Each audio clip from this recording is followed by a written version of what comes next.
18তম শিক্ষক নিবন্ধনের প্রিলিমিনারি পরীক্ষার ফল এপ্রিল মাসেই প্রকাশ হতে পারে। ঈদের ছুটি শেষে দ্রুত সময়ের মধ্যে ওএমআর শিট মূল্যায়ন শেষে ফল প্রকাশ করা হবে। বেসরকারি শিক্ষক নিবন্ধন ও প্রত্যয়ন কর্তৃপক্ষের এনটিআরসি একটি সূত্র জানিয়েছে, শিক্ষক নিবন্ধনের নীতিমালা অনুযায়ী প্রিলিমিনারি পরীক্ষা গ্রহণের 1 মাসের মধ্যে ফল প্রকাশ করতে হয়। সেভাবেই ফলাফল তৈরির সাথে সংশ্লিষ্টদের নির্দেশনা দেওয়া হয়েছে। ইতোমধ্যে সব জেলা থেকে ওএমআর শিট পাঠানোর প্রক্রিয়া শেষ হয়েছে।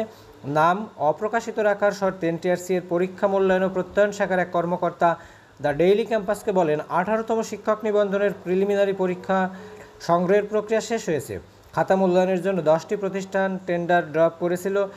এখান থেকে একটি প্রতিষ্ঠানকে ওএমআর শিট মূল্যায়নের দায়িত্ব দেওয়া হবে। শীঘ্রই সংশ্লিষ্ট প্রতিষ্ঠানকে খাতা মূল্যায়নের কাজ দেওয়া হবে।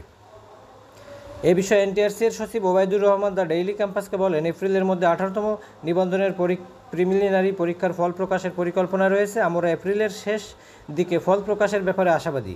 এর আগে গত 15ই মার্চ 18তম শিক্ষক নিবন্ধনের স্কুল সমপর্যায় ও স্কুল পর্যায়ে 2 এর প্রিলিমিনারি পরীক্ষা অনুষ্ঠিত হয়। এদিন সকাল 9:30 থেকে 10:30 পর্যন্ত দেশের 8টি বিভাগের 24টি জেলা শহরে পরীক্ষা অনুষ্ঠিত হয়। একই দিন বিকেল 3:30 থেকে 4:30 পর্যন্ত কলেজ পর্যায়ের পরীক্ষা অনুষ্ঠিত হয়। এই পরীক্ষার অংশ নিতে আবেদন করেছেন 18,65,000 প্রার্থী।